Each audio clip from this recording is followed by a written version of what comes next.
समूह की दीदी के लिए खुशखबरी है। एक और नई नौकरी 2023 में आवेदन शुरू हो चुके हैं और ये नौकरी है बैंक सखी की। जी हाँ, यूपी में बैंक सखी के पद पर आवेदन शुरू हो चुके हैं।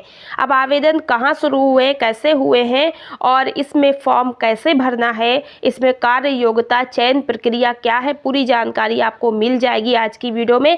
और आज की वीडियो में हम आपको सरकारी लेटर भी दिखाएंगे जिसमें लिखा हुआ है बैंक सखी के आवेदन को लेकर के। चलिए वीडियो को शुरू करते दीदी। आप सभी का बहुत बहुत स्वागत है आज के हमारे इस नए वीडियो में। समूह से रिलेटेड जानकारी आपको हमारे चैनल पर मिलती रहती है, इसलिए आप लोग हमारे चैनल पर लगातार वीडियोस देखते रहा करें। आज की वीडियो अगर आपको पसंद आए तो लाइक और शेयर जरूर कर दीजिएगा। चैनल पर पहली बार आई हैं सब्सक्राइब भी कर लीजिएगा ताकि ऐसी वीडियो आपको रोज के रोज जो भी अपडेट हो वो देखने को मिलती रहे। और साथ ही वीडियो में अगर आपको कुछ भी पूछना है या कोई भी समूह से रिलेटेड क्वेश्चन है तो आप कमेंट बॉक्स में लिख सकती हैं। चलिए वीडियो को शुरू करते हैं। तो यहाँ पर दीदी आप लेटर देख सकती हैं। खंड विकास अधिकारी और राष्ट्रीय ग्रामीण आजीविका मिशन अंतर्गत बैंक सखी को बैंक शाखाओं में पद स्थापित करने हेतु इनके चयन, प्रशिक्षण एवं गठन के संबंध में। चलिए इस लेटर को मैं थोड़ा आपको जूम करके और अच्छे से पढ़कर बता देती हूँ क्या कुछ इसमें लिखा हुआ है। तो दीदी यहाँ पर लिखा हुआ है कि उपर्युक्त विषयक मिशन निदेशक महोदय, उत्तर प्रदेश राज्य ग्रामीण आजीविका मिशन लखनऊ के पत्र संख्या 3281 आजीविका लखनऊ 2022-23 दिनांक 26 अगस्त 2022 के द्वारा संशोधित नीतियों के अनुसार मार्गदर्शिका के अनुसार बैंक सखी का चयन कर पद स्थापित करने के निर्देश दिए गए हैं। तो अब आपकी समझ आ गया होगा कि लखनऊ से ये पत्र जारी हुआ है, लेटर जारी हुआ है। और जब लखनऊ से जारी हुआ है तो लखनऊ मतलब जो है यूपी के अंदर उत्तर प्रदेश में बैंक सखी के पद समूहों में चयन के लिए ये आदेश दिया गया है कि जो भी समूहों में बैंक सखी के पद हैं वे भरे जाएं। तो अब ये पद भरे जाने के लिए आवेदन लिया जाना शुरू हो चुका है। तो इसमें क्या है, बैंक सखी का चयन किया जाएगा, इसके निर्देश दिए गए हैं और लिखा है तदक्रम में आपको अवगत कराना है कि जिस बैंक शाखा में NRLM योजना अंतर्गत गठित समूहों के खाते खोले गए हैं उन समस्त बैंक शाखाओं बैंक सखी पद स्थापित की जानी है। बैंक सखी पद स्थापित करने हेतु नोडल CLF के माध्यम से मार्गदर्शिका के अनुसार निर्धारित प्रारूप पर पात्रता रखने वाले समूह के सदस्यों के आवेदन प्राप्त करते हुए चयन प्रक्रिया लिखित एवं साक्षात्कार के माध्यम से कराकर पद स्थापित किया जाना है, जिसके संबंध में अधोहस्ताक्षरी को निम्न प्रारूप पर सूचना उपलब्ध कराना सुनिश्चित करें। तो प्रारूप भी अभी मैं आपको बता देंगे। तो यहाँ पर आपको हम बता दें कि नोडल CLF जो CLF क्लस्टर होता है उसी के कैडर के रूप में बैंक सखी कार्य करती है। तो CLF से बैंक सखी के लिए आवेदन लेना शुरू हो चुका है। CLF के माध्यम से जो है ब्लॉग पर जाकर आप आवेदन कर सकती हैं, CLF से पता कर सकती हैं। ठीक है, तो जो भी समूह की दीदियां हैं वही इसमें आवेदन करेंगी और इसकी योग्यता क्या है वो भी मैं भी आपको आगे बता दूंगी। यहाँ पर ये लिखा हुआ है कि पहले आपको एक फॉर्म भरना है। फॉर्म भरने के बाद आपकी लिखित परीक्षा होगी। लिखित परीक्षा के बाद साक्षात्कार यानी कि इंटरव्यू भी होगा। तो दीदी यहाँ पर आपको जो आवेदन करना है वो ऑफलाइन करना है। ब्लॉक जाकर के ही NRLM ऑफिस में आपको फॉर्म मिलेगा या क्लस्टर से पता कर ले, वैसे तो ब्लॉक जाके आप पता कर ले। ठीक है, वहीं से फॉर्म भरे जाते हैं, वहीं जमा होते हैं। ठीक है, तो अब आगे का देख लेते हैं क्या कुछ लिखा है। अब यहाँ पर आप देख सकते हैं कि क्रम संख्या, विकास खंड का नाम, बैंक का नाम, शाखा का नाम, प्राप्त आवेदन पत्रों की संख्या, ये तो ब्लॉक से अधिकारी भरकर भेजेंगे अपने से ऊपर। ठीक है, जिले पर।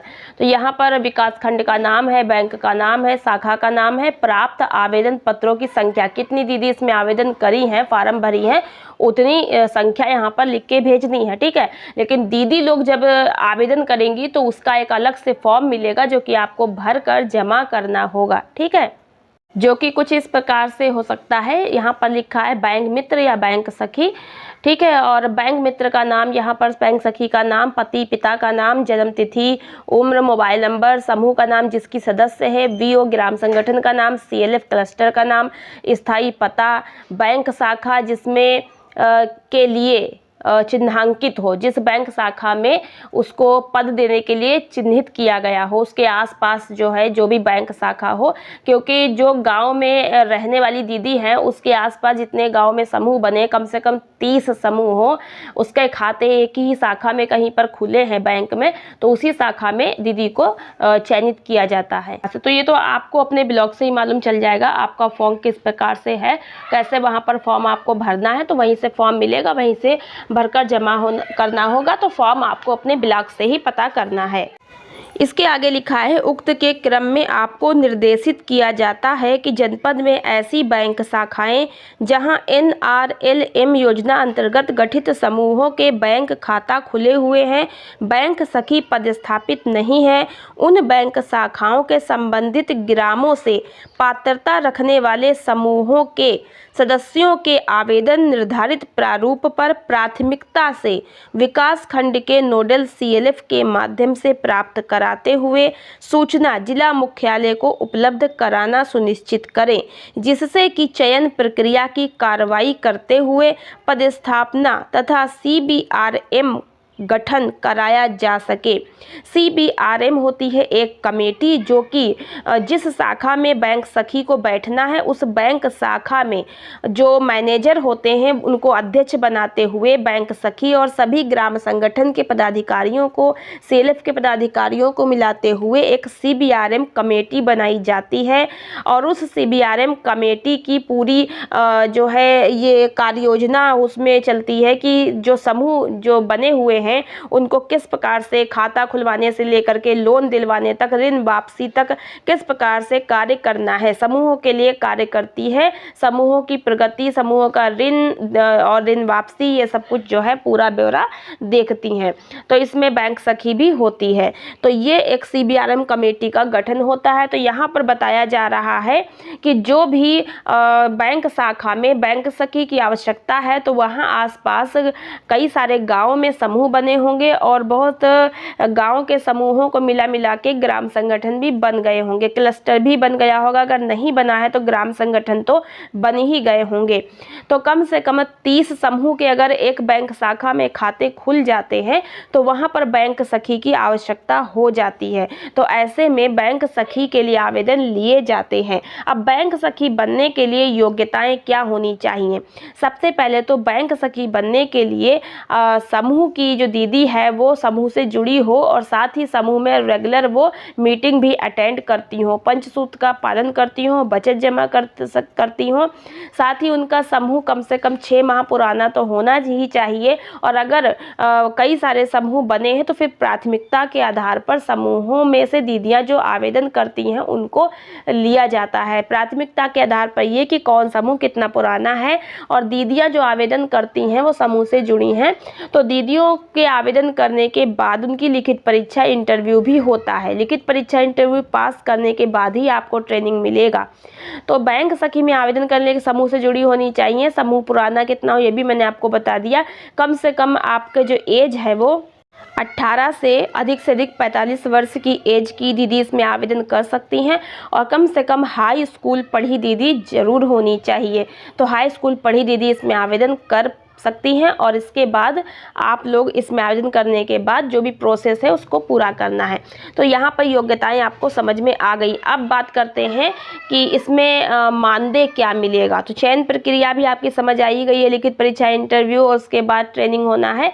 और जो आपका मानदेय है वो आपके कार्य आधारित मानदेय होता है। जैसे कि आपको जो जो कार्य दिए जाएंगे उन कार्यों का अलग अलग मानदेय होगा।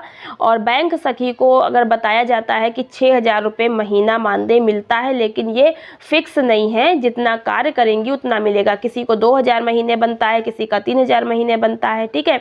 और इसमें एक बात हम आपको और बता दें कि जब आपका चयन होता है तो बैंक में जब आप जाने लगती हैं, आपका जो जॉब है स्टार्ट हो जाता है, तो कम से कम आपका जो 3 महीना है वो प्रतिवीक्षा अवधि भी होती है, यानी कि चयन होने के बाद भी बैंक में कार्य करते समय भी आपका 3 महीने का ट्रेनिंग ही स्टार्टिंग का होता है कि आप बैंक में किस प्रकार से कार्य कर रहे हैं। उस समय आपको 1500 महीने का देने का प्रावधान बताया जाता है। उसके बाद आपका मानदेय बढ़ जाता है, आप अच्छा काम करती हैं और फिर 3000 मानदेय पहले मिलता था, अभी 6000 है, जो कि कार्य आधारित है। तो मानदेय काम के हिसाब से ही बनता है।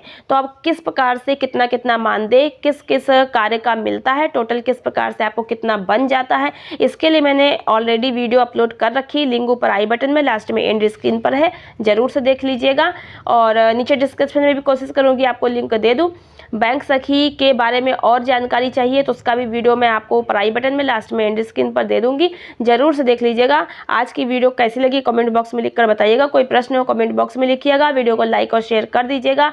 और आपको बता दें कि ये जो जॉब है ये आपकी कन्नौज में निकली हुई है, ठीक है। तो आपको अगर वहाँ से है तो आपको इसमें आवेदन करना है अपने क्लस्टर जा करके। बाकी जो है दीदी लोग अपने अपने ब्लॉक से पता कर सकती हैं। यदि आवेदन हो रहे होंगे तो अब आप उसमें आवेदन कर पाएंगी। अगर आपके यहाँ पहले से बैंक सखी चयनित है और सीट या पद खाली नहीं है तो ऐसे में आपके यहाँ आवेदन नहीं भी हो सकते हैं। तो सभी जगह एक साथ नहीं हो रहे हैं, आपको केवल पता करना है। यदि आवेदन हो रहे हैं तो आप इसमें आवेदन कर पाएंगी। तो कन्नौज से जो दीदियाँ हैं वो इसमें आवेदन करें, वहाँ ये आवेदन निकले हुए। मिलते हैं नेक्स्ट वीडियो में। आज की वीडियो में इतना ही, धन्यवाद।